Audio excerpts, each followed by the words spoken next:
I thought I'm going to go with the good things first. Okay, so good. I thought you spoke very clearly. Through your thick Brummie accent, and I still understood it. But you know, I thought that's speaking way, which is important, and you'd be surprised how many people mumble their way through presentations because the nerves get the better of them. I thought the presentation had really good structure. So from start to finish, I mean, my background isn't in website development. I have done bits of it or managed projects with it, but for me, I wouldn't call myself an expert.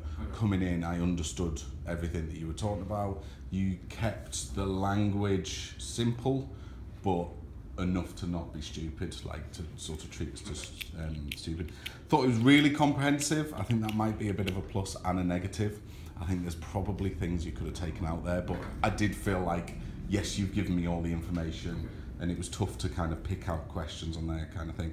And I really like the fact that you brought in marketing strategy and that kind of thing. To have that insight that website is part of the marketing strategy is important as well, because you don't know, they might have a marketing team as well. And so including that thought process, I mean, how old are you, 17, 19? Yeah, 17, that thought process that website's part of a marketing strategy, part of a bigger picture is pretty intuitive. Negative, you need to maintain eye contact. So your notes on there, which is fine, reference them, look at them, but you need to then speak to us.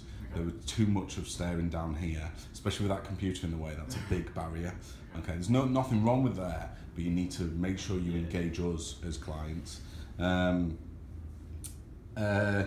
was a thing about, you sort of mentioned a lot about the competition and kept going on about extra cost.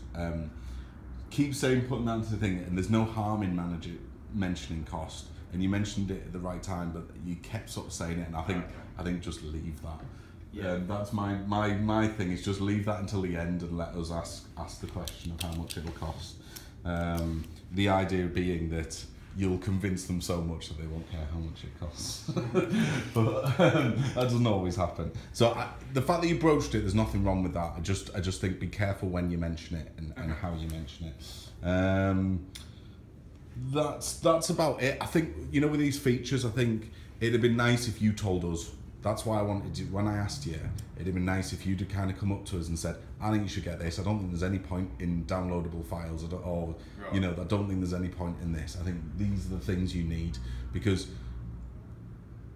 part of the reason that people come to Creative People is I want to know about design. Okay. You know, I don't know about it. That's not my thing. I'm a cocktail waiter. You know, tell me about what's the best way to get my customers in there, okay, and that kind of thing. That's about it really for me.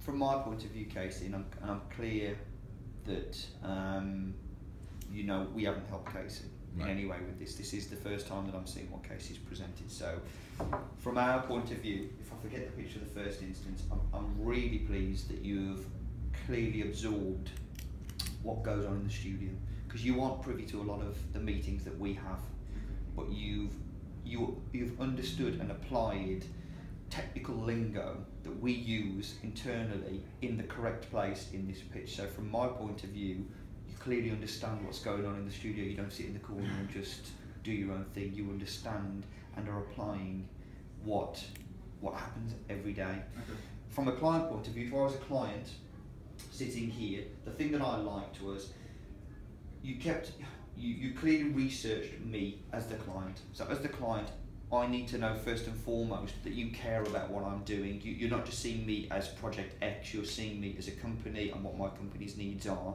So you started by saying, look, I've researched you, I've researched your current offering, and I've researched what your competitors are doing. So you clearly, I start to listen to you with a little bit more gravitas, because I think, well, actually he knows a little bit about me, he knows what my competitors are doing. So you kind of, my ears are pricked up, you have my attention a little bit more. But then you've backed that up with, you know, rather than facts, benefits, I like to call them. So you're pitching ideas to me, and then you're following it up with, this is the benefit to you, or this is what's useful to you, which kind of hammers home what we're doing. And considering you've not been in one-to-one meetings that we've had, for a 17-year-old lad, that's very intuitive. I completely agree. You're talking to me on a level that's above your years.